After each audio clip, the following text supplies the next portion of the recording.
स्वाहा।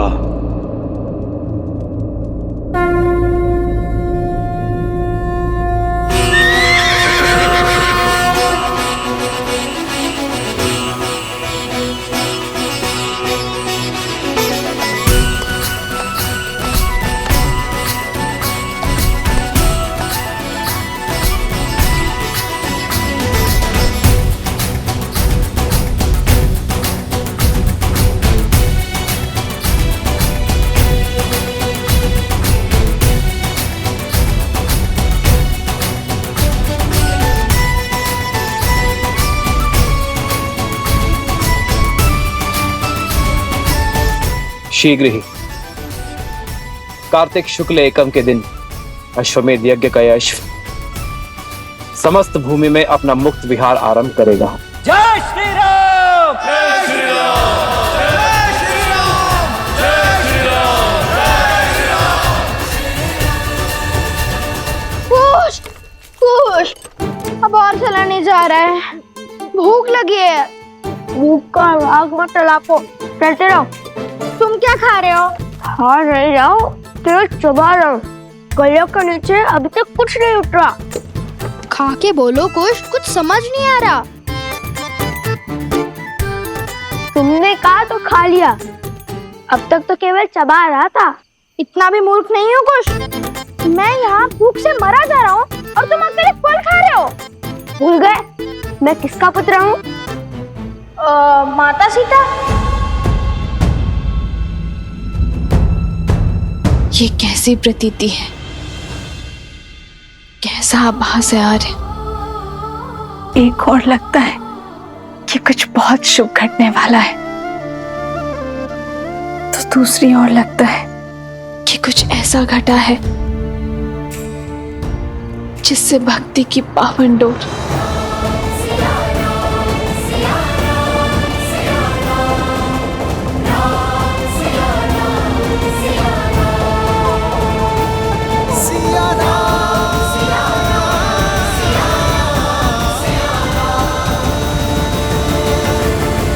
अरे बुद्धि के ध्वनि सोम, मैं तो माता सीता को केवल प्रेम से माता कहता हूँ। वो मेरी माता नहीं है। हाँ, वो भूखे पेट सोचने की क्षमता कम हो जाती है ना। तुम तो वन देवी के पुत्र हो। हाँ हाँ, मैं वन देवी का पुत्र हूँ। वैसे लव भैया ने क्या सोचा है? जितना मैं भैया को जानता हूँ, उन्होंने सोच लिया कि क्या प्रश्न पूछना है, कब प्रश्न पूछना है। सर्वप्रथम वहां देखो, कोई है? शीघ्र चलो। छोड़ो, सबसे पहले भैया को बताने दो कि पहले वो क्या करने वाले, फिर मैं बताऊंगा।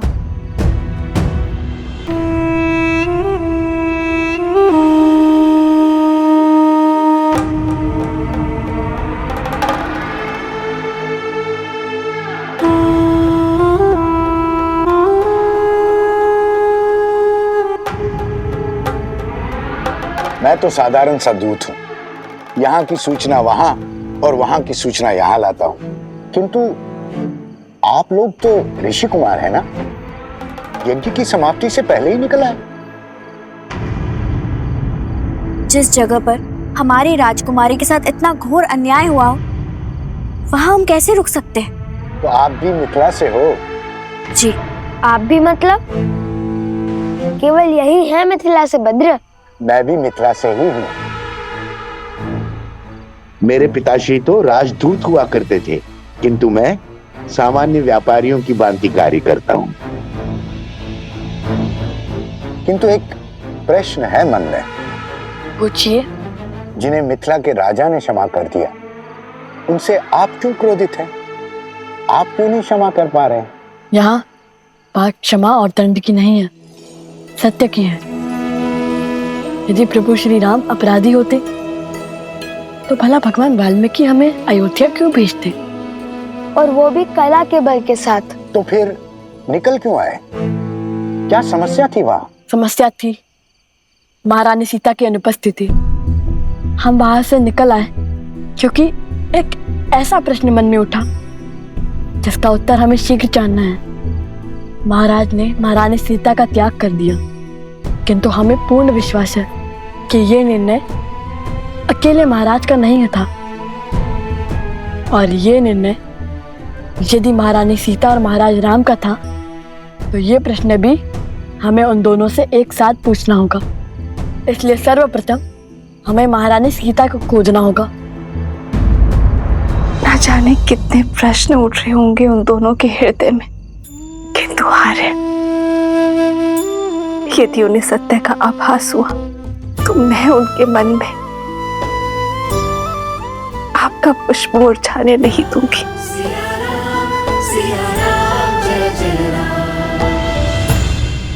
तो आप महारानी सीता को खोजने निकले हैं, कैसे खोजेंगे? एक ही मार्ग है जो भैया ने सोच रखा है, किंतु मैंने अभी तक तुम्हें वो मार्ग बताया नहीं है। इसलिए सब जानने के लिए आतुर है। भैया आप कब बताएंगे? हमें अश्वमेध यज्ञ को रोकना होगा। किंतु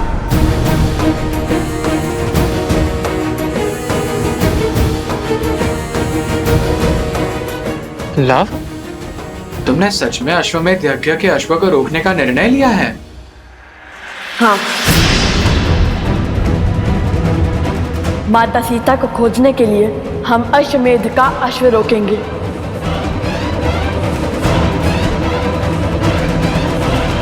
क्या? हाँ पुत्र, सिया राम के जीवन के इस अध्याय में लव और कुश अश्वमेध के अश्व को रोकेंगे। उसके पश्चात श्री राम और देवी सीता से प्रश्न भी पूछेंगे। यही विधि का विधान है, नियति का निर्देश है। क्या सोच रहे हो गणेश? नियति तो उनके लिए होती है ना जो जन्म मृत्यु के बंधन में बंधे होते हैं। ये उनकी नियति नहीं है प्रिय गणेश, ये तो उनकी योजना है जिसके द्वारा वे समय के अंत तक मानव और मानवता को जीवन जीने का, जीवन के विषय में सोचने का मार्ग प्रदर्शित कर रहे हैं।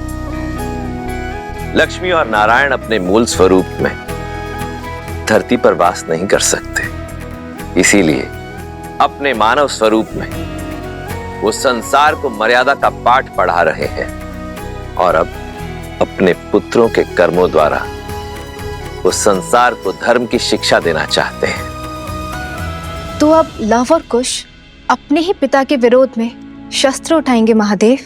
देवी, आप बार बार भूल जाती हैं मैं क्या कहता हूं। धैर्य रखिए, आगे की कथा स्वयं ही हमारे समक्ष प्रकट होगी।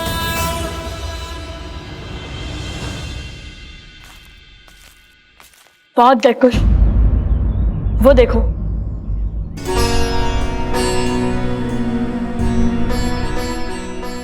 भैया अयोध्या वासियों ने हमें कितने आनंद से विदा किया था। क्या कहेंगे उन्हें? जैसे जैसे माता के निकट जा रहे हैं, मेरे आंसू का बाण मानो टूट रहा हो। कुश, अब हम बड़े हो गए हैं, हमें अपनी भावनाओं को संयम में रखना होगा। भैया अभी हम बड़े कहाँ हुए? अभी तो हम श्री राम से, उनके भाई से और हनुमान जी से कितने छोटे हैं। यहाँ तक कि उपगुरु से भी छोटे हैं। पहले भी छोटे थे। पहली बात, बड़ा होने का अर्थ किसी और से बड़ा होना नहीं होता कुश। और दूसरी बात, कोई भी आयु से बड़ा नहीं होता।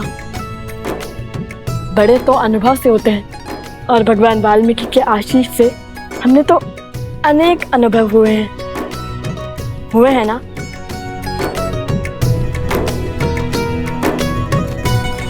केवल गुरुवर का आशीष ही नहीं भैया, इस सोमकर्ण के कारण भी अनेक अनुभव हुए हैं हमें। हर बार नई समस्या में फंस जाता है।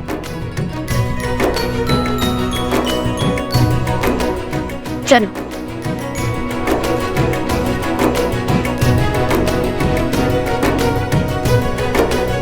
भैया आज माता नहीं है द्वार पर। मुझे भी आश्चर्य हो रहा है, कदाचित कहीं व्यस्त हो गई होंगी वे।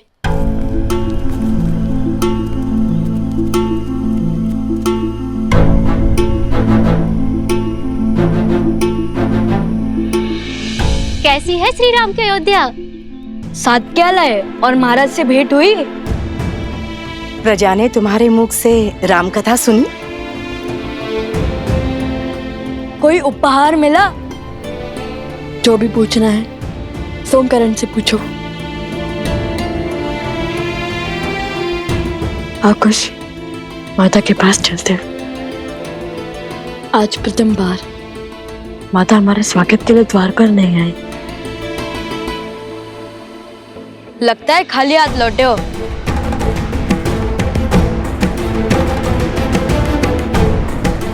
कदापि नहीं।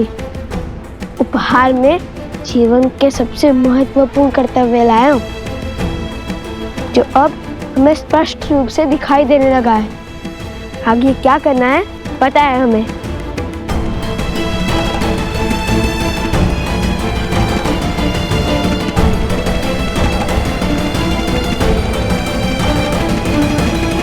प्रभु, उन 2 ऋषि कुमारों ने गीत तो अद्भुत गाया। मैं तो अभी तक उनकी धुन में थिरक रहा हूँ प्रभु। प्रभु, उनका गायन और गान असाधारण था। असाधारण तो उनके गुरु है हनुमान, त्रिकालदर्शी भगवान वाल्मीकि। हाँ प्रभु, उन्हीं के आश्रम में तो रहते हैं वो दोनों। मुझे लगता है अयोध्या की सीमा से अधिक दूर नहीं होगा वो आश्रम। सूर्यवंश के इन सूर्य का तेज अयोध्या तक नहीं पहुंचना चाहिए, श्री राम तक भी नहीं।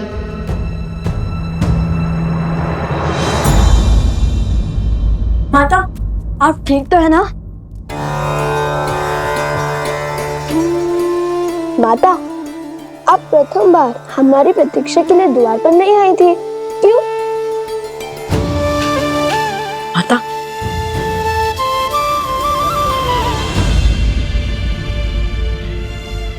आपका हाथ तो तप रहा है।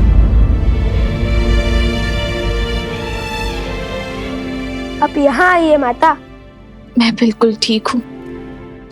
तुम दोनों की प्रतीक्षा में थी। बस तन को मन की चिंता छू गई। तुम दोनों सकुशल आ गए। अब मैं भी शीघ्र ही ठीक हो जाऊंगी।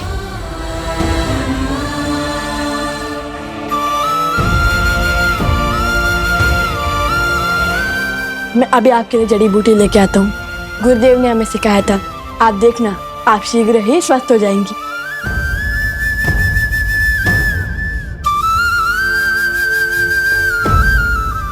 पात्र ले आओ कुश। अभी आया माता।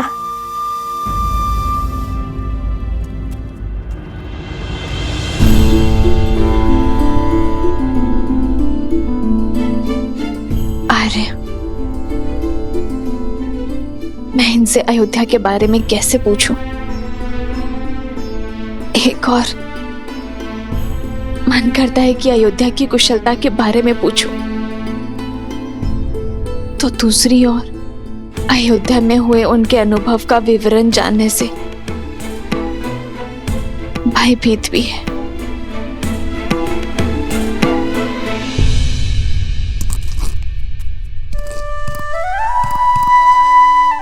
माता का स्वास्थ्य ठीक नहीं है, इसलिए उन्हें औषधि लेने देते हैं, ठीक होने देते हैं, फिर सब बताएंगे। किंतु अभी ये माता का विश्वास टूटा तो उनका स्वास्थ्य और बिगड़ जाएगा। यदि उन्होंने पूछा तो? तब की तब देखेंगे, किंतु तब तक तुम माता के पास रहो और हाँ, उनसे अच्छी अच्छी बातें करना। नहीं, नहीं, मैं नहीं कर पाऊंगा। मैं उत्सुकता में माता को सब कुछ बता दूंगा। मैं औषधि बनाता हूँ, आप माता के पास जाइए। ठीक है, मैं जाता हूँ।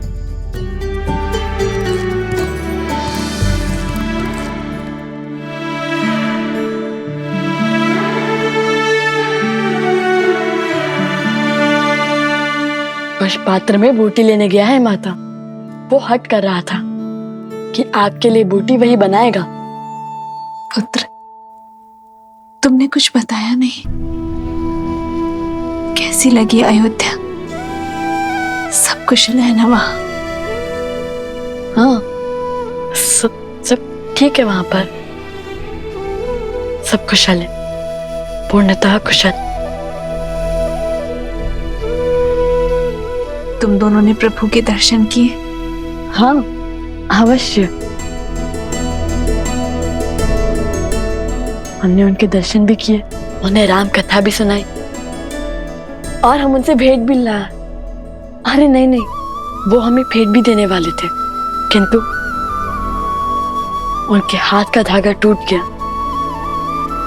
और उन्होंने वो धागा अपनी कलाई से हमारी कलाई में बांध दिया। ये देखिए, जन्म जन्म का है ये संगम, राम रतन सीता वैभव धन।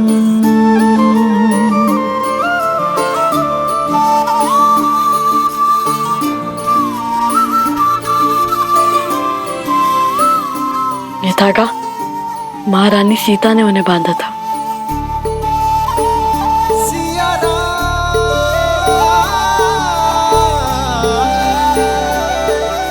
माता, ये लीजिए।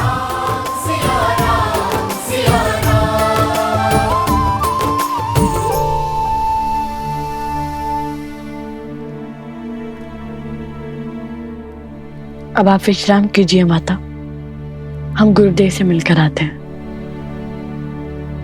कुश,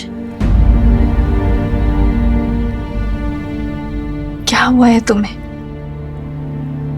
मुख पर इतनी उदासी क्यों है? लाओ, सत्य बताओ मुझे, प्रभु श्री राम ने क्या कहा तुम्हें? माता, श्री राम केवल वीरों के प्रभु हैं, नारियों के नहीं।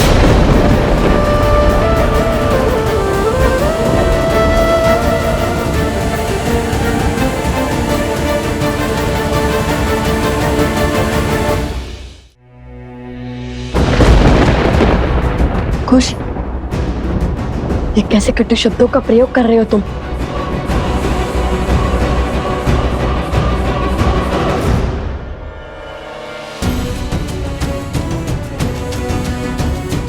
कुश, क्या हुआ? ऐसे कटु शब्द क्यों कह रहे हो तुम? क्योंकि यही सत्य है माता, हमारी संसार की जो श्रद्धा श्री राम में है वो व्यर्थ है।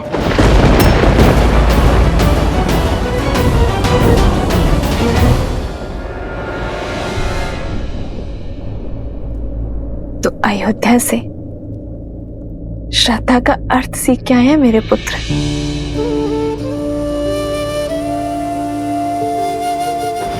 मेरे आराध्य के समक्ष उस दिए को देखो और उसकी बाती को भी। श्रद्धा इस बाती की भांति है, जिस प्रकार अग्नि इस बाती को जलाती है, किंतु इतना कष्ट सहने के बाद भी बाती अग्नि का साथ नहीं छोड़ती, क्योंकि बिना जले प्रकाश कैसे फैलेगा? प्रकाश फैलाने के लिए बाती को जलना ही पड़ता है। उसी प्रकार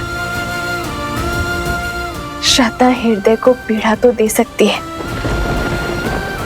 किंतु इसका अर्थ ये नहीं है कि तुम श्रद्धा का ही त्याग कर दो और तुमने तनिक सी पीड़ा देखकर अपने प्रभु के प्रति अपनी श्रद्धा का ही त्याग कर दिया।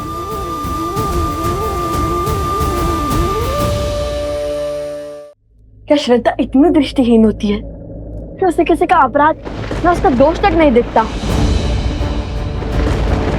गुरुदेव कहते हैं दोषी दोषी होता है, चाहे वो राजा हो या रंक, भगवान हो या भक्त। पर बिना कसौटी किए किसी को दोषी मानना भी स्वयं में बड़ा दोष है। तुमने स्वयं कैसे निश्चित कर लिया कि श्री राम दोषी है? स्वयं कैसे निर्धारित कर लिया कि जिसकी इतने वर्षों से मैं आराधना कर रही हूं, मेरे वो आराध्य, मेरे वो श्री राम अपराधी है।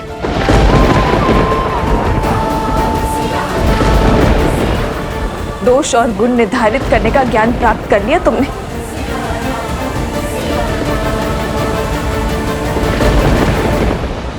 आप इसलिए ये सब कह रहे हैं क्योंकि कदाचित आपने श्री राम की गाथा अधूरी सुनी है। आप नहीं जानती, आपके आराध्य, आपके श्री राम निष्कलंक नहीं है माता। अयोध्या लौटने के बाद उन्होंने माता सीता का त्याग कर दिया था। उन्होंने माता सीता का त्याग कर दिया था।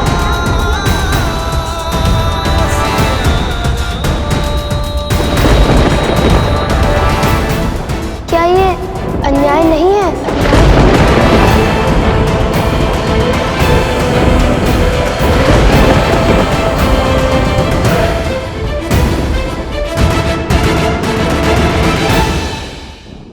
ये अन्याय नहीं था। यदि धर्म की मांग वनवास थी तो श्री राम को सब कुछ त्याग कर माता सीता के साथ वनवास नहीं भोगना चाहिए था।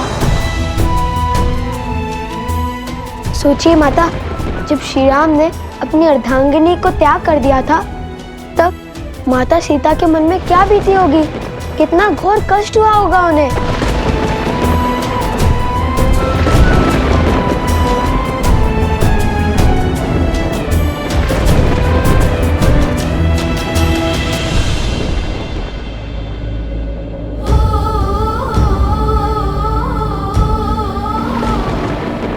संसार चाहे जो भी कहे, किंतु मुझे पूरा विश्वास है कि आज भी सीता के मन में प्रभु श्री राम के लिए श्रद्धा की अग्नि उतनी ही ज्वलंत है। और मुझे पूरा विश्वास है कि ये निर्णय केवल श्री राम का नहीं, अपितु सीता राम का है, जिसका कारण सही समय पर संसार को ज्ञात हो जाएगा। माता, भैया को भूख नहीं है, सारा भोजन मैं खाऊंगा।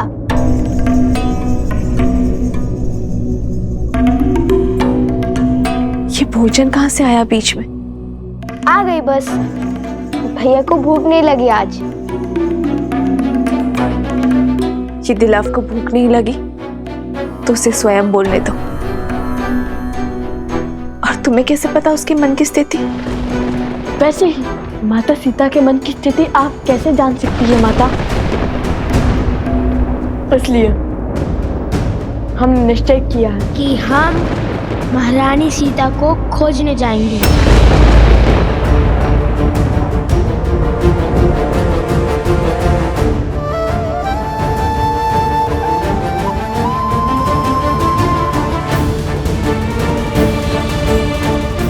खोजना है तो अपने विवेक को खोजो, राम कथा का गान करो। जिसे श्री राम में खोट दिखे उसने कभी श्री राम को जाना ही नहीं और ना ही सीता को।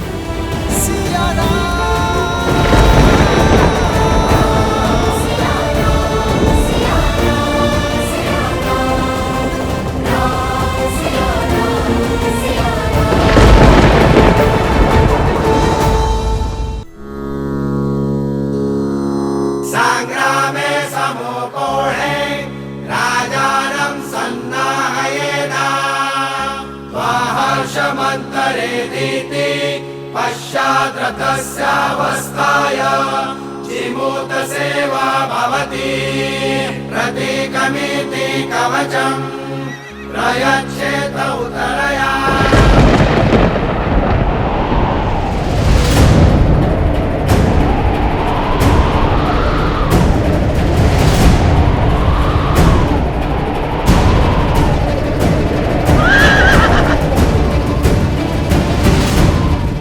भैया, यह वातावरण किसी अनिष्ट का सूचक प्रतीत होता है। यदि आपकी आज्ञा हो तो इस अश्व को कुछ समय पश्चात छोड़ा जाए। सूर्य मेघों को देखकर अपना उदय होने का समय नहीं बदलता लक्ष्मण। उसी प्रकार अशुभ की आशंका होने पर शुभ कार्य टाले नहीं जाते। सच्ची मंशा और अच्छे कार्य करने के लिए अशुभ घड़ी भी शुभ हो जाती है। सत्य वचन राम।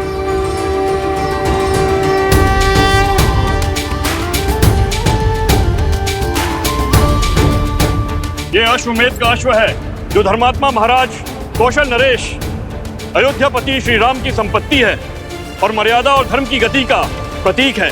जिसने भी इसे रोकने का साहस किया, धर्म की गति को रोकने के प्रयास का दोषी समझा जाएगा और अयोध्या की चतुरांगनी सेना से युद्ध को आमंत्रण देगा। राजा राम श्री राम।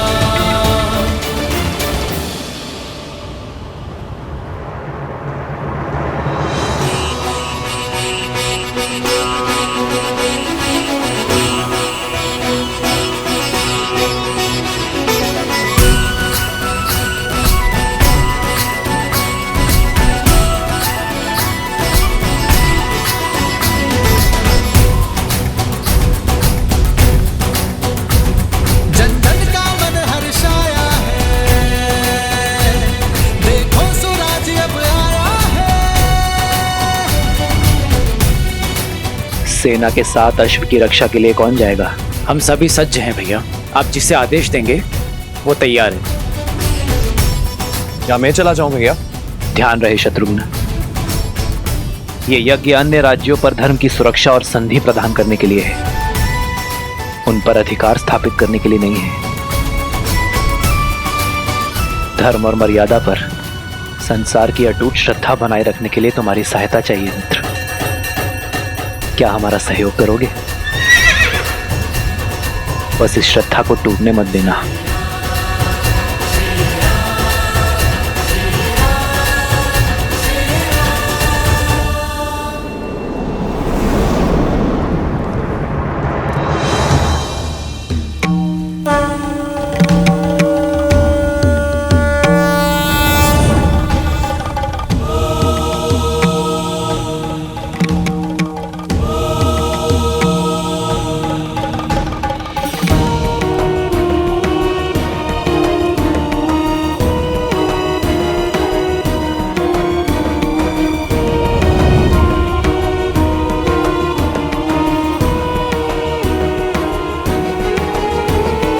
प्रणाम गुरुवर।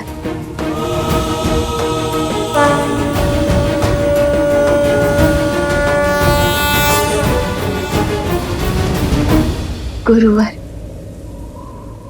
ये कैसी विडंबना है। ना ही मैं अपने पुत्रों को सत्य बता सकती हूँ और ना ही मैं उनके मन में उनके पिता के प्रति उठे संदेह को मिटा सकती हूँ। श्री राम के प्रति उनकी भक्ति और श्रद्धा में लग रहे गुण को मैं कैसे हटाऊं गुरुवर? भक्ति लगती सरल है वन देवी, किंतु है जटिल। परंतु किसी के आदेश से की गई भक्ति में कोई बल नहीं होता।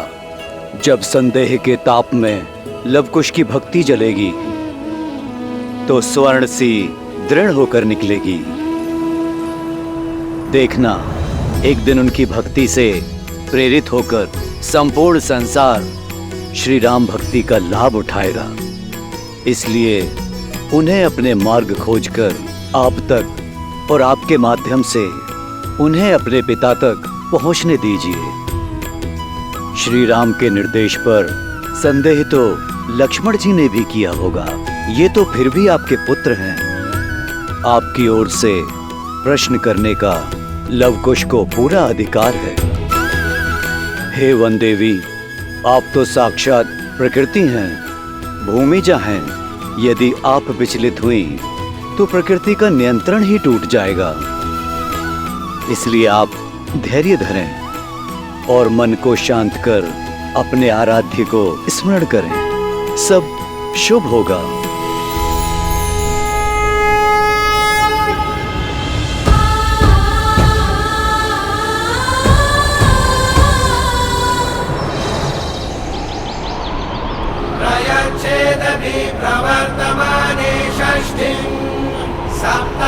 स्वानष्टविमिषुणवेक्षमाणम् वाचयत्यैरिव भोगैः हर्यते बाहोमिति कलं नैनमानम् कलं नैनमानम् कलं नैनमानम्।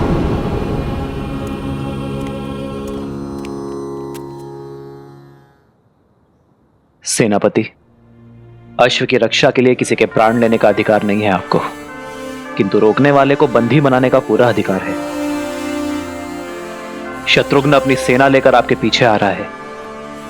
सर्वप्रथम अश्व को उत्तर की ओर लेकर जाइए। उत्तर में त्रिवेणी धाम के जल से इसे पवित्र करने के पश्चात पश्चिम की ओर कूच कीजिएगा।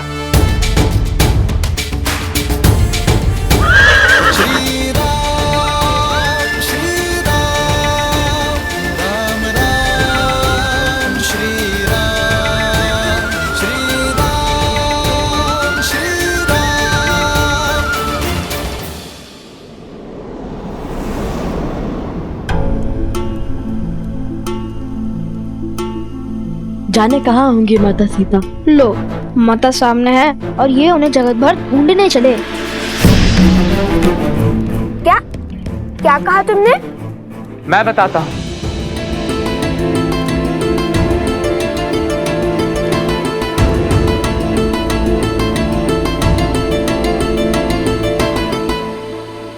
त्रिवेणी धाम अर्थात हमें गुरुदेव ने आदेश दिया है स्वर्ण कमल लाने का।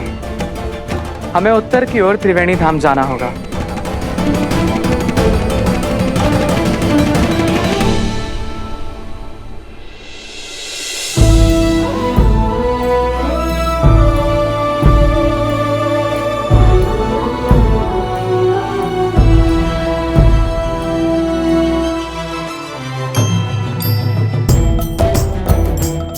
उत्तर की ओर त्रिवेणी धाम की ओर बढ़े।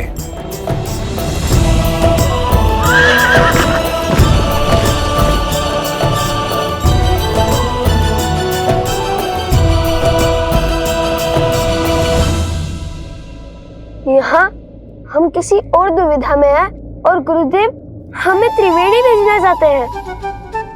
गुरुदेव के हर आदेश में गहरा अर्थ छुपा होता है कुछ।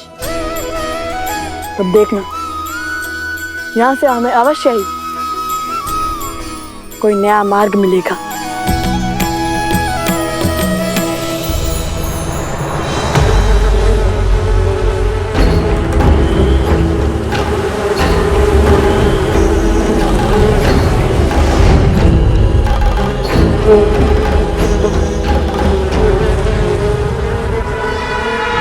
क्या सूचना लाए हो?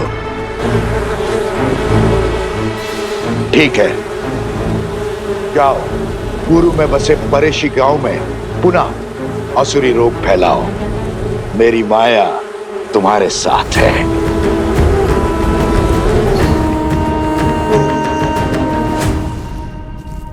भैया, आज शुक्ल पंचमी है। यज्ञ के अश्व को मुक्त कर दिया होगा अयोध्या से।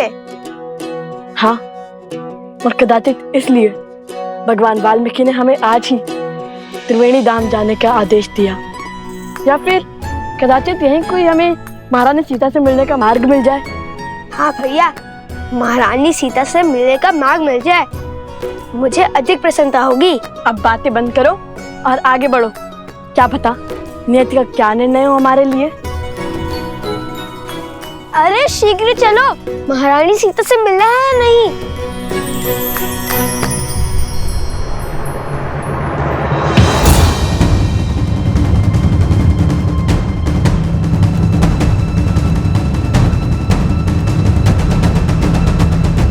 माताओं के गौतम ऋषि के आश्रम में जाने के पश्चात इस महल से बड़े बूढ़ों की छाया उठ चुकी है।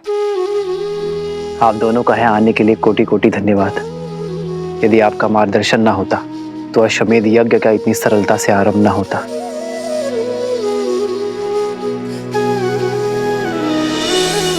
धन्यवाद तो हमें आपका करना चाहिए रहा, इस संसार को अपना सामर्थ्य दिखाने के लिए।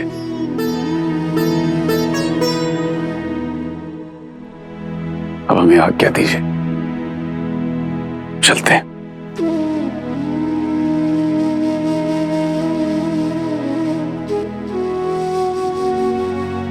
आशा करता हूं माता, आपसे शीघ्र ही मिलना होगा।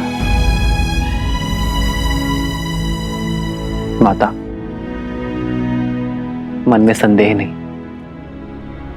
हर्ष लेकर जाइए।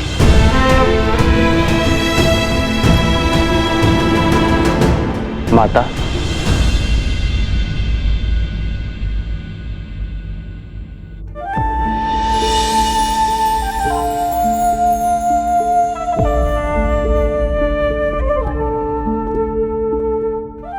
बैठिए माता।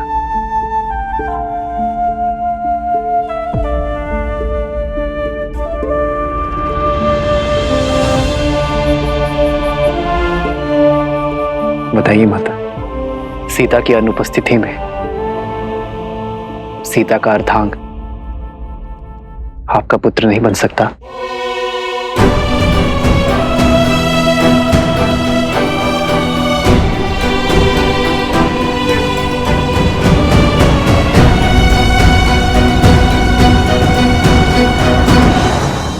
पुत्र,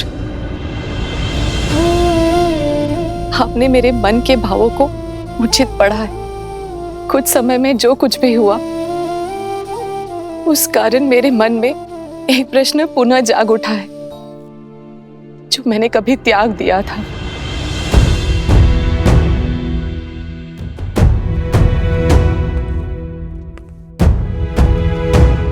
माता, अपने पुत्र से कैसी झिझक?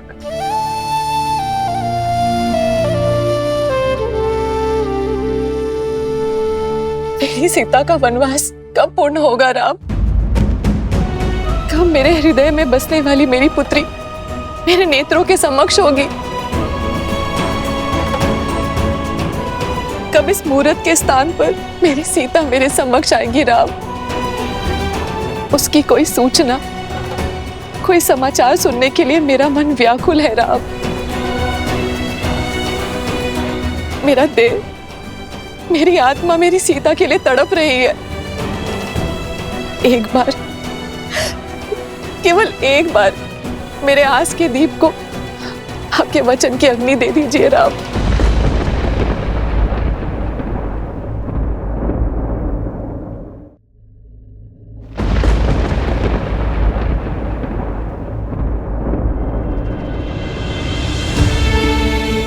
माता, मैंने और सीता ने अपने राज्य के हित के लिए अपना स्वार्थ और साथ त्यागा है।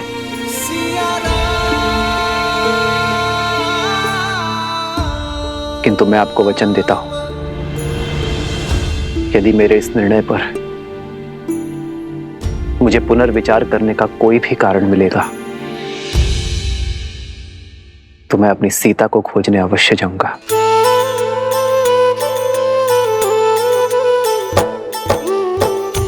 आपका ये वचन मेरे जीवन की शक्ति बनेगा राम, और मैं महादेव से प्रार्थना करूंगी कि शीघ्र ही आपको ऐसा कोई कारण मिले।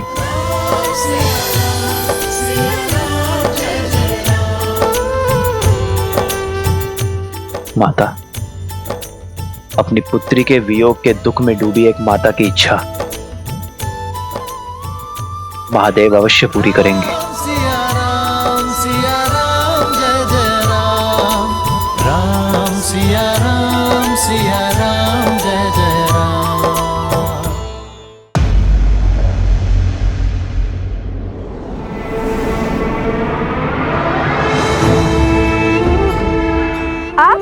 लगता है धनुर्धर लक्ष्य भेदने निकल चुके हैं। अवश्य, और वैसे भी जिनके गुरु साक्षात भगवान वाल्मीकि हो, उन्हें कैसा विलंब? अर्थात उन्होंने तुम्हें महारानी का पता बता दिया है, या अश्व पकड़ने का मार्ग?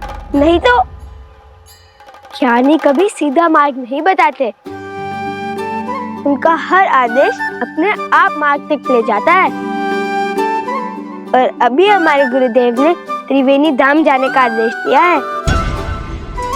महारानी तक पहुंचने का मार्ग तो वहीं से मिलेगा। जय हो भगवान वाल्मीकि की। मेरी मंशा पूर्ण करने की कृपा करे ऋषि कुमार। मैं भी देवी सीता के दर्शन करना चाहता हूँ, मुझे भी साथ ले चले। देखिए, मैं भोजन पका लेता हूँ, मार्ग भी सभी जानता हूँ और पूरा जीवन इसी क्षेत्र में बिताया मैंने।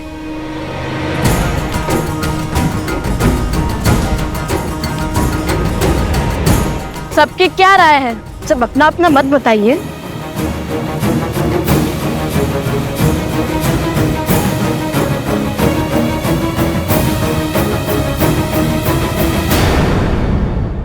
देवी सीता के दर्शन करना चाहता हूँ, मुझे भी साथ ले चले। देखिए, मैं भोजन पका लेता हूँ, मार्ग भी सभी जानता हूँ और पूरा जीवन इसी क्षेत्र में बिताया मैंने।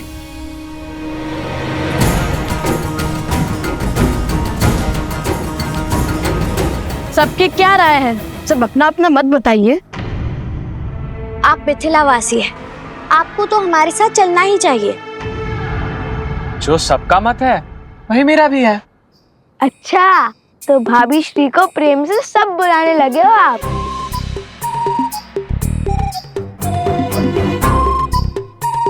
अब चलो भी, अन्यथा लव भैया कहेंगे शीघ्र चलो शीघ्र चलो।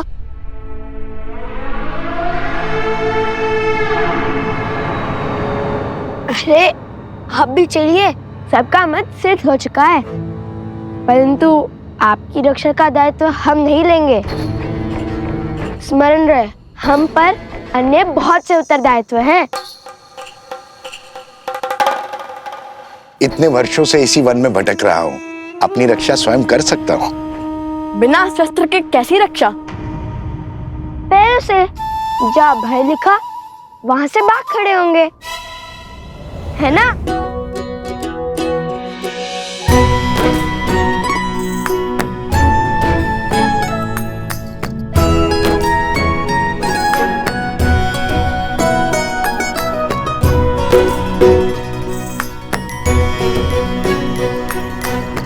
यहाँ तो दो रास्ते हैं, किस ओर जाना है भैया?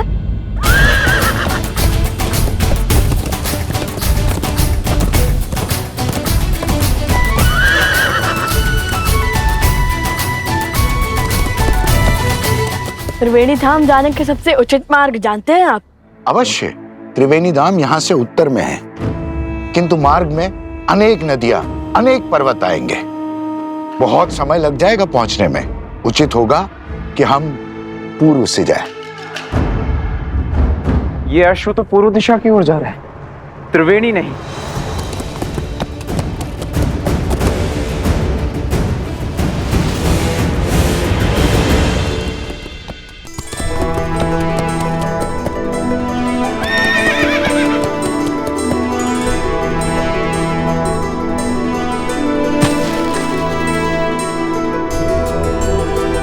हे अश्व, इस ओर चलिए। महाराज का आदेश है, आपको त्रिवेणी धाम जाना है।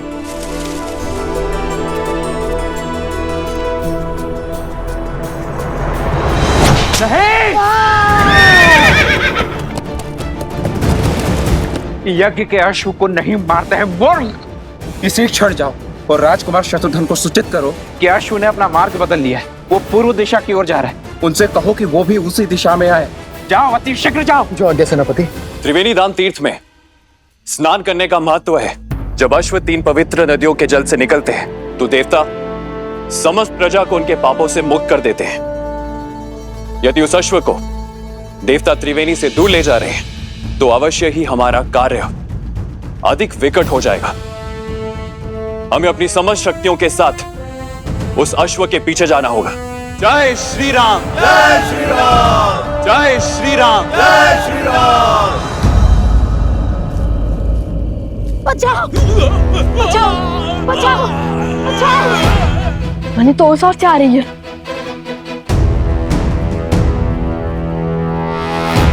भागो, भागो, बचाओ, बचाओ, भागो, भागो, भागो, भागो। तो कष्ट में लगता है। बचाओ, बचाओ, बचाओ, बचाओ। अरे, आप सब बताएंगे? आप सब इतने भयभीत क्यों हैं? कहाँ भाग रहे हैं? कोई बताएगा? हमारे गांव पर इसी को किसी राक्षसी माया ने घेर लिया है। सभी किसी विचित्र रोग से ग्रसित हो रहे हैं। हम ऋषि हरित को खोज रहे हैं क्योंकि उन्हीं के पास इस रोग का उपाय है। ठीक है, जल लाओ इनके लिए।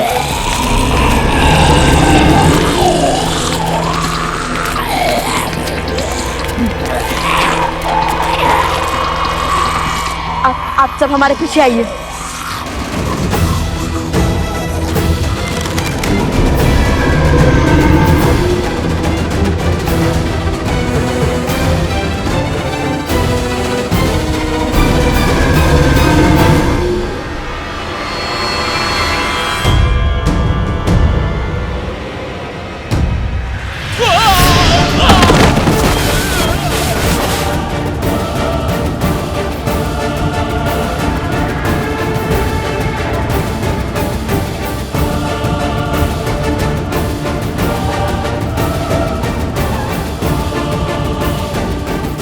पूर्व में बसे परेशी गांव में पुनः असुरी रोग फैलाओ।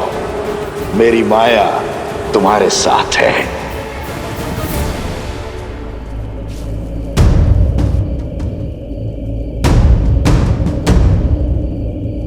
इस घने धुएं में तो कुछ दिखाई नहीं दे रहा भैया।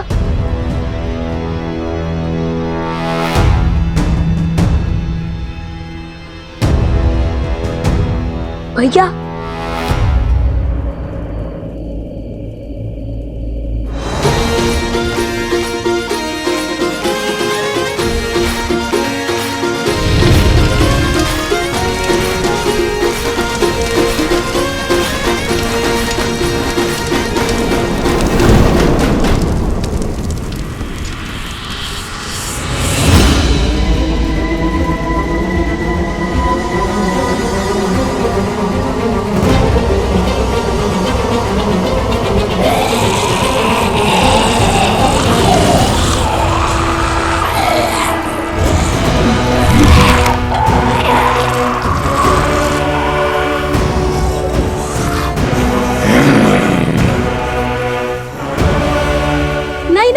इन्हें मत मारिए। इनका उपचार संभव है। ये मलिन आत्माओं के नियंत्रण में है और मानवों के रक्त के प्यासे हैं।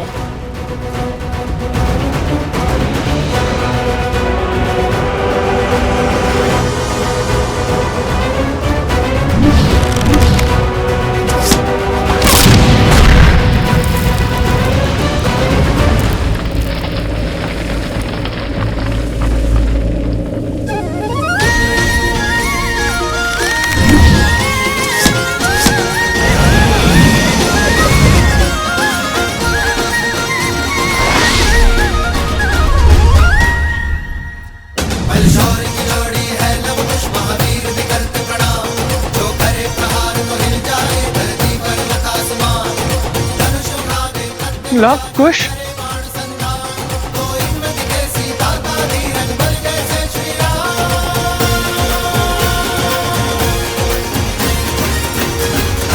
ऋषि हरित ने इनका क्या उपचार किया था? उन पर्वतों के बीच में विशेष औषधियां उगती है, उन्हीं के उपयोग से ऋषि हरित ने इनका उपचार किया था।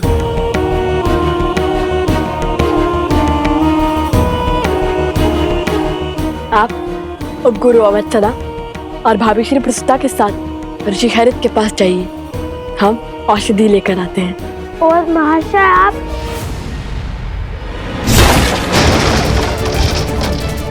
बचाओ बचाओ, भागो भागो भागो भागो भागो। कहा था ना, इनके अस्त्र इनके चरण ही हैं। जहाँ भय लगा वहाँ भाग खड़े होंगे। पहले हमें इन्हें रोकना होगा, अन्यथा हमारे जाते ही ये आसपास के अन्य गांवों पर आक्रमण कर देंगे। क्या करे भैया, यदि ये असुर होते तो लक्ष्मण रेखा खींचकर इन्हें सीमा में बांध देते, किंतु ये तो असुर भी नहीं है। तुम सदा अनजाने में ही उचित युक्ति सुझाते हो कुश। असुर नहीं तो क्या हुआ, हम इनके आसपास एक अभिमंत्रित रेखा तो खींच ही सकते हैं ना। जो अशुद्ध होते हैं उन्हें सदा शुद्धता से, पवित्रता से संकट होता है।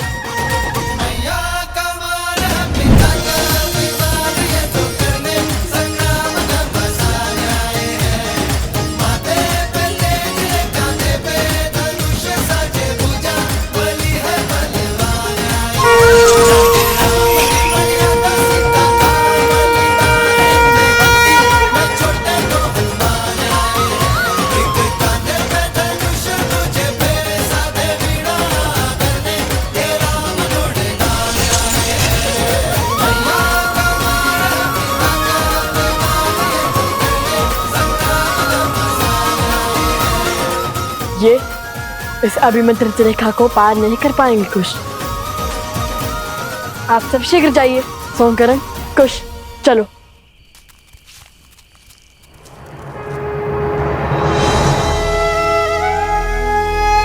हे माता तमसा, आप सब नदियां, बहनें हैं इस भूमि पर हर और उपस्थित हैं। मेरी आपसे विनती है माता, मेरे पुत्रों का मार्गदर्शन करने में, रक्षण करने में उनका सहायक बनिए। उनके प्रभु पर उनकी अटूट श्रद्धा को बनाए रखने में सहायता कीजिए माता।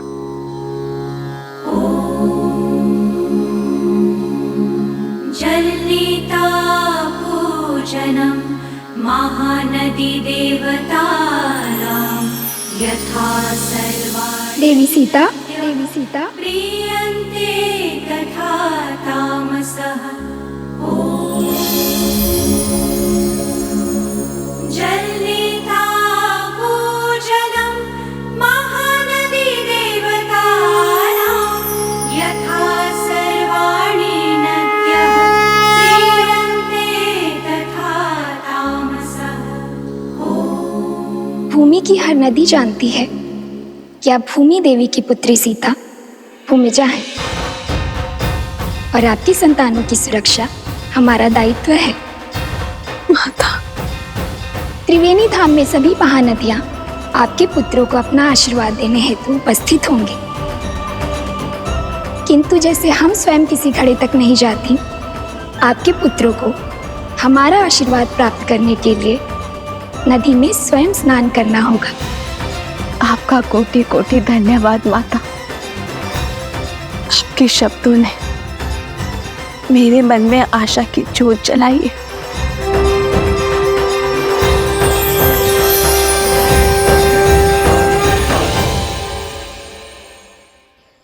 अतिशीघ्र चलो।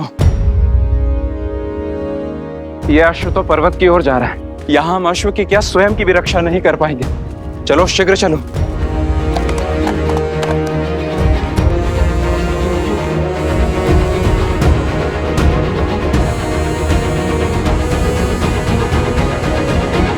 संकल्प है माता सीता को खोजने का। महत्वाकांक्षा है यज्ञ के अश्वों को बांधने की। प्रवास है स्वर्ण के कमल लाने के लिए। सज है इनकी रक्षा करने के लिए। भैया, ये क्या पहेली है? पहेली का उत्तर एक ही है कुश, आस।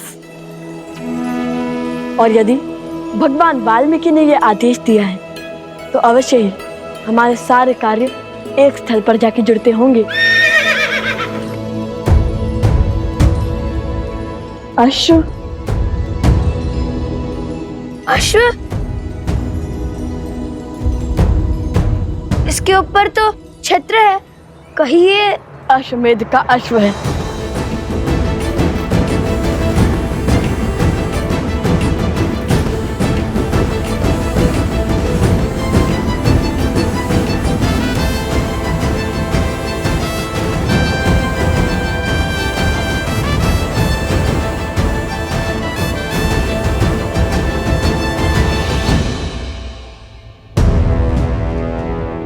वो देखिए भैया,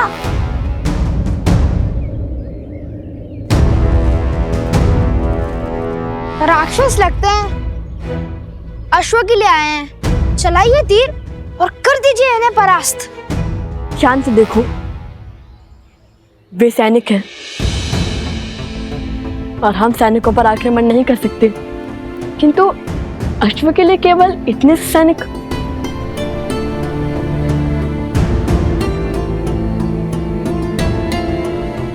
अवश्य ही सेना की बड़ी टुकड़ी पीछे होगी, हमें उनका सामना भी करना होगा। समय कम है भैया, हमें औषधि भी लानी है और स्वर्ण कमल भी। यदि इन्हें ज्ञात ही ना होता कि ये अश्व हमारे पास आ गया है तो कितना अच्छा होता।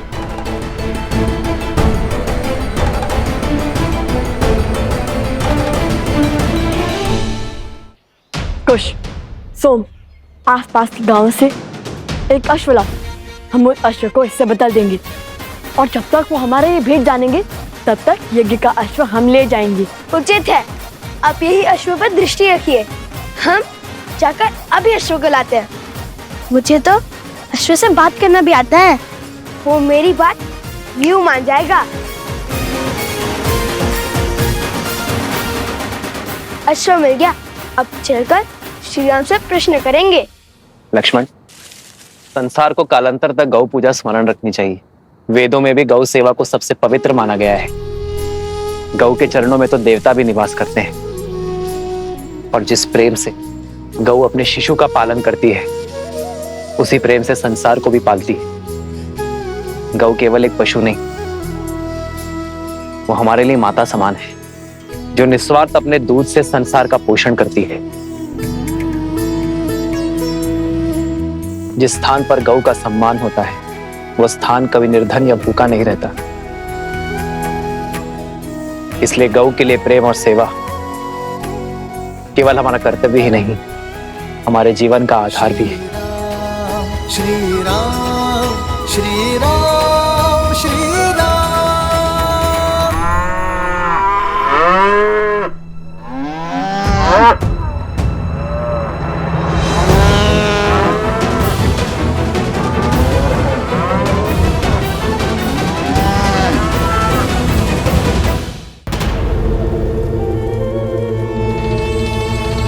महाराज,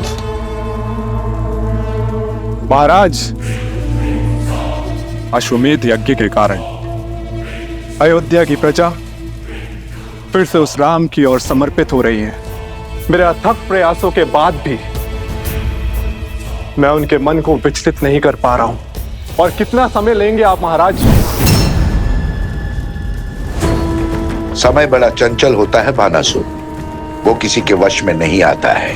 मेरे भ्राता दशानंद रावण को भी लगा था कि वो समय के अंत तक जीवित रहेगा, पर देखो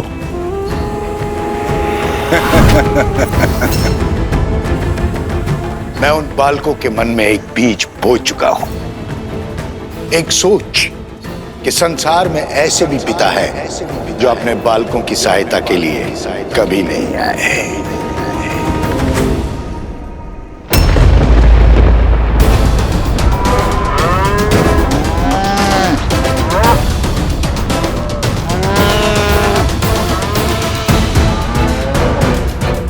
गौ माता का क्रंदन तो अनिष्ट का सूचक होता है। अब इन बालकों को जब पता चलेगा कि श्री राम ही उनके पिता है, जो उनके लिए कभी नहीं था, तब छिड़ेगा युद्ध। एक सोच कि संसार में ऐसे भी पिता है जो अपने बालकों की सहायता के लिए कभी नहीं आए। अब मेरे प्रकोप से वो दोनों अपनी पराजय का दोष अपने पिता को देंगे। और यदि विजय हुए तो उनके मन में अहंकार को स्थान दूंगा।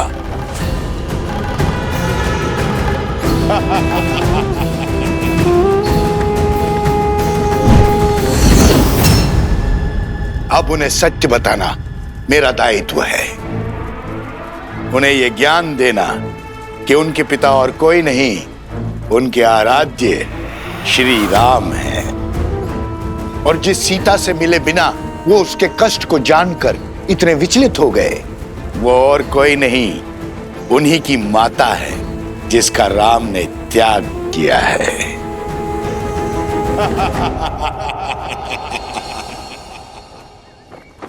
गऊ का रुदान भले ही अशुभ संकेत हो, किंतु ये बात स्मरण रहे कि हर संकट हमें सीखने का और कर्मों में सुधार लाने का अवसर देता है।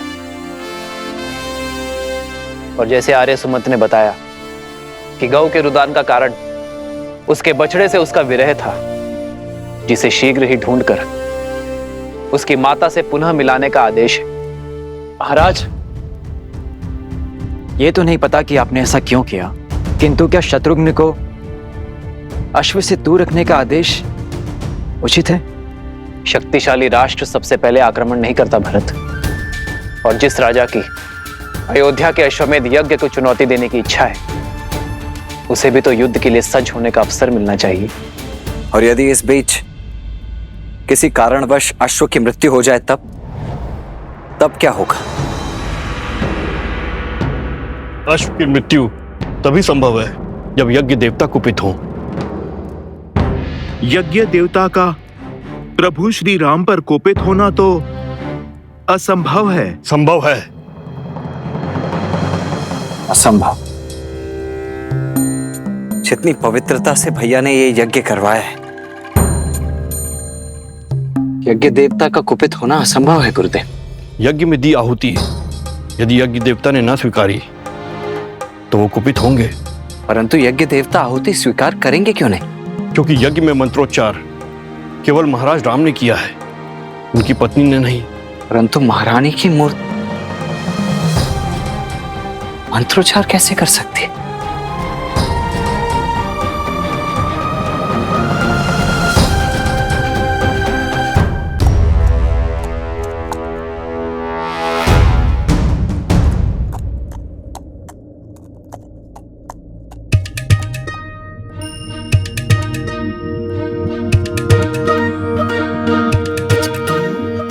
क्या लाए हो तुम? जो भी है श्वेत तो है। गांव में केवल यही एक 4 पैरों वाला प्राणी है जिसका रंग श्वेत जैसा है, और ऊपर से वस्त्र और छात्र भी ला दिया मैंने इसके लिए। अब चलो अश्व बदल देते हैं। सैनिक थके हुए हैं, हमारा भेद जाने में उन्हें समय लगेगा, जब तक हम निकल जाएंगे। दिख रहा है अश्व किसी को? दिख रहा है क्या? नहीं, लगता है और ऊपर गया है। शीघ्र खोजो उसे। चलो।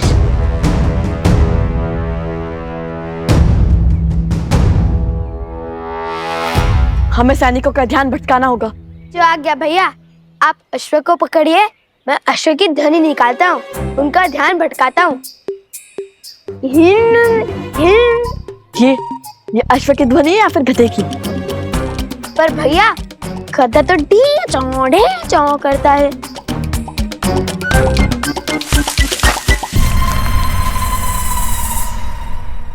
कदाचित ये सो गया होगा।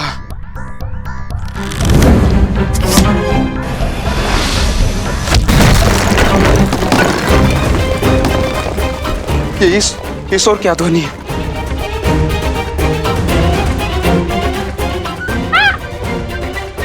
शांत शांत, डरो मत। तुम इसे उस ओर ले जाओ जहां मैंने बाण चलाया था। तुम मेरे साथ आओ।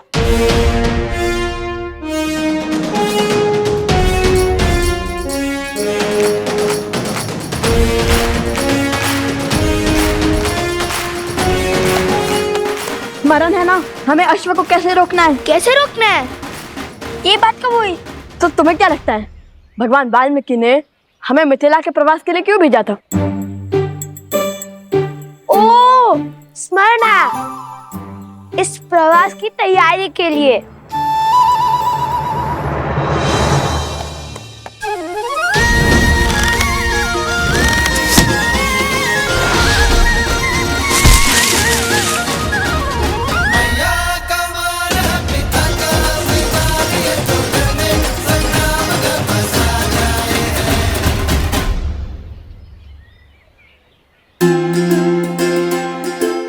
सीताराम? भैया, ये तो वही अश्व है।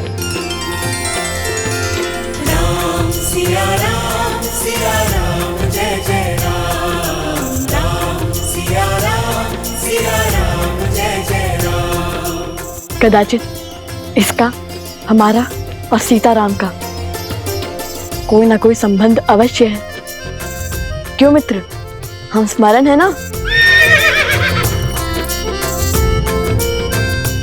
उस गधे से भय तो नहीं लगा?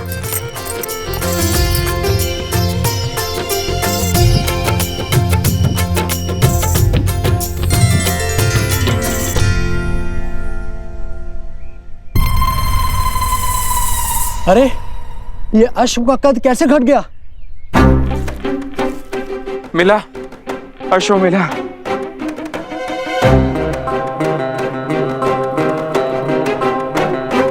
रंग भी बदला बदला सा लगता है। इस काले पर्वत में उसका रंग धूमिल सा हो गया होगा। पर इस पर छत्र तो है, पर अश्व जैसा नहीं है। एक ही वाक्य में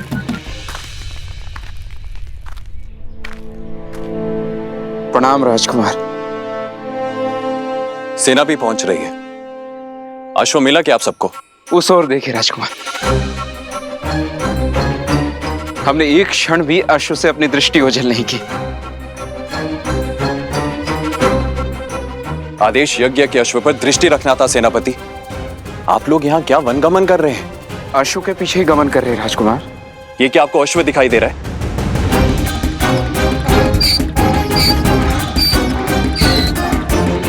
ये एक गधा है आप ही की तरह सेनापति। आप अयोध्या लौट जाइए। सैनिकों, हमें शीघ्र ही अश्व ढूंढना होगा। भैया औषधि? नहीं, हम अभी नहीं ला सकते। वो देखो, पर्वत पर सैनिक है, हम पकड़े जा सकते हैं। सर्वप्रथम हम स्वर्ण कमल लेकर आते हैं, फिर इसको पास के किसी गांव में छुपा देंगे।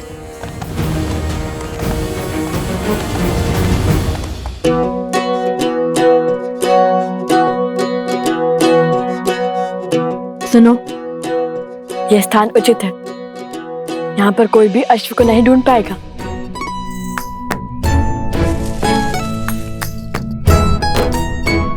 अब ठीक है, अब तुम खाओ पियो विश्राम करो, लेकिन ध्वनि मत करना, ठीक है? ध्वनि मत निकालना।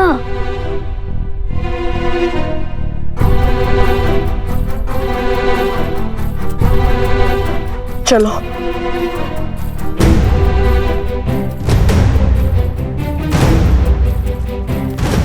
अरे अब क्यों छुप रहे हैं हम? अब तो अश्व भी नहीं है हमारे साथ। यदि सैनिक ने हमें देख लिया तो हमसे प्रश्न किया तो वन देवी के पुत्र सत्य थोड़ी ना कहेंगे।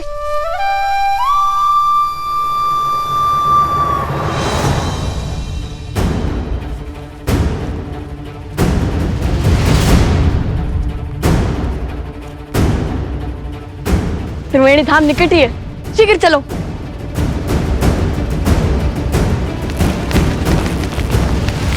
ऋषि कुमार,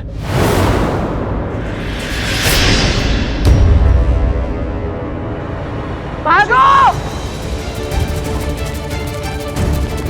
अरे रुकिए ऋषि कुमार।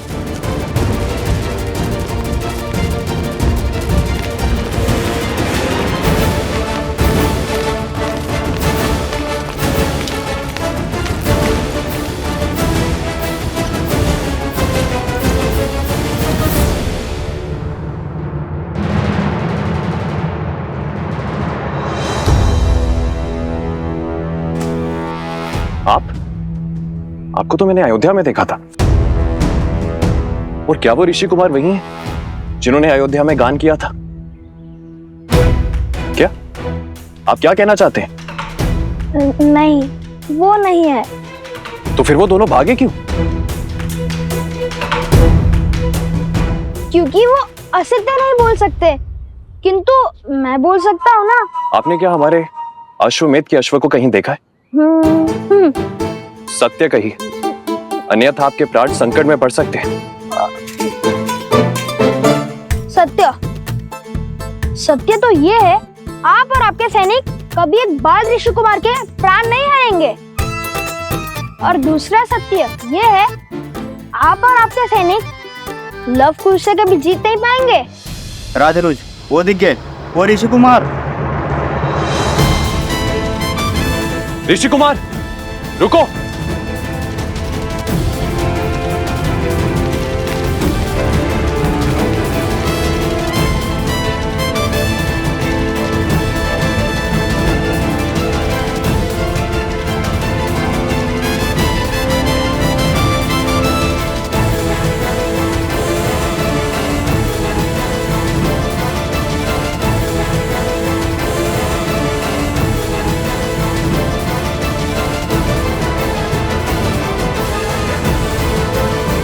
इन्हें यही छोड़ सकते हैं, किंतु रण छोड़ना कायरता तो नहीं होगी ना? कभी कभी रण छोड़ देना ये सबसे बड़ी रणनीति है।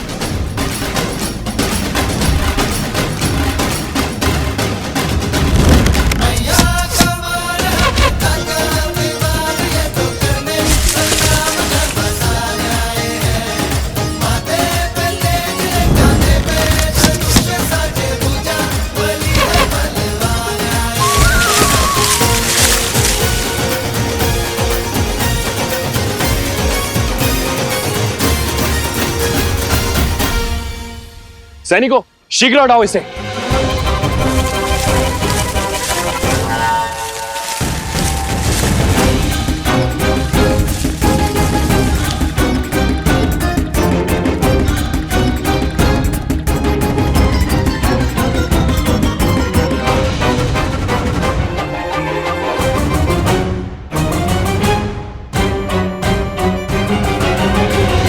आज तक तो केवल रुके थे, अब फंसेंगे।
बस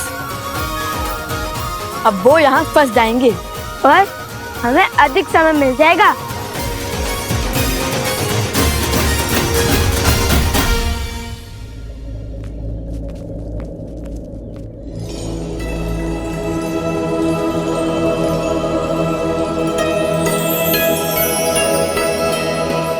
अंततः हम त्रिवेणी धाम पहुंच गए।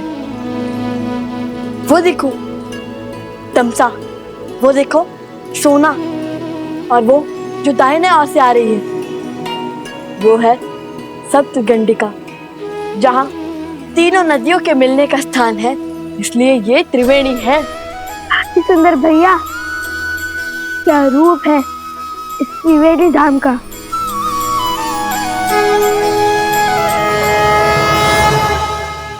भैया अभी आंखें मूंदी तो मन में एक विचार आया। हमने अश्व को तो छुपा दिया, किंतु उसकी रक्षा के लिए किसी को नहीं छोड़ा। चल हम शीघ्र अतिशीघ्र सारे स्वर्ण कमल एकत्रित कर कर चलते हैं, ताकि किसी के वहां आने से पहले हम अश्व तक पहुंच सके।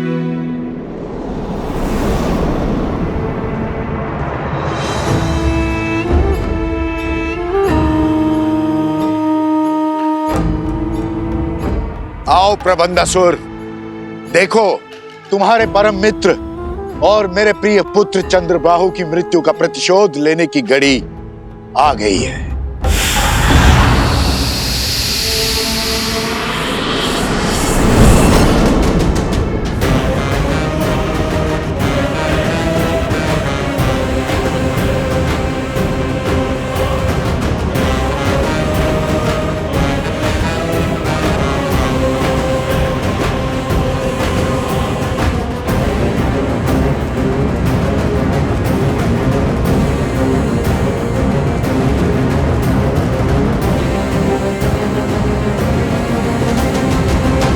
महाराज सहस्त्रमुख रावण की जय।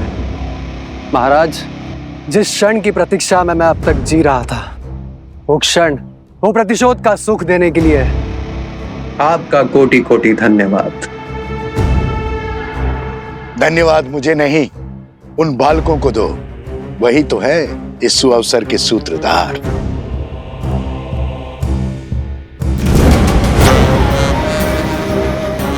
मैं उस अश्व को मारकर उस राम के अश्वमेध यज्ञ को असफल कर दूंगा। वो जिस मर्यादा धर्म की ध्वजा लहराना चाहता है उसे मैं ताड़ ताड़ कर दूंगा। कदापि नहीं। हमारे प्रतिशोध की पूर्ति इस अश्व की मृत्यु से नहीं होगी। जैसा मैं कहता हूं वैसा करो। किंतु महाराज, सामने खड़े सुअवसर को केवल मूर्ख ही गवाते हैं। मैं इस अश्व को मारकर सीधा राम को युद्ध के लिए ललकारूंगा। फिर वो तो क्या, उसके समस्त परिवार को समाप्त कर दूंगा मैं। अपनी क्रोधाग्नि को शांत करो। बल से नहीं, बुद्धि से काम लो। वचन देता हूं, प्रतिशोध का ऐसा भव्य सुख दूंगा तुम्हें जिसमें राम और उसका परिवार स्वयं ही एक दूसरे की मृत्यु का कारण बनेंगे।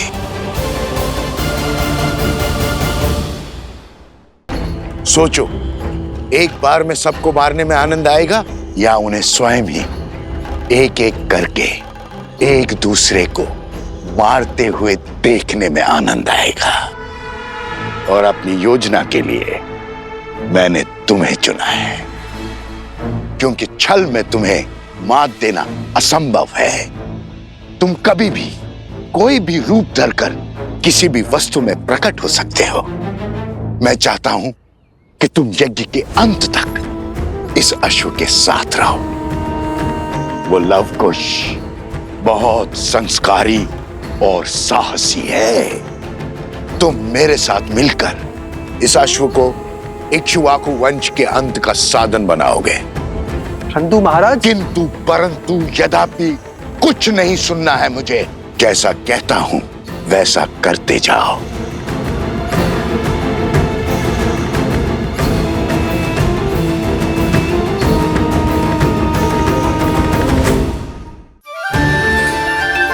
माता पिता के लिए संतान के प्रेम से मूल्यवान और कुछ नहीं हो सकता,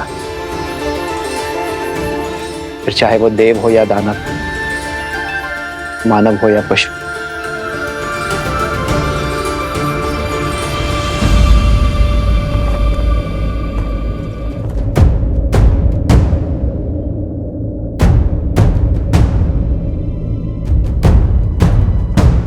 क्या हुआ सेनापति? शत्रुघ्न ने तुम्हें यहाँ क्यों भेजा? मुझे क्षमा करें महाराज, उन्होंने मुझे अति शीघ्र अयोध्या लौटने का आदेश दिया है, क्योंकि मेरी चौकसी में यज्ञ का अश्व खो गया है। अश्व खो गया?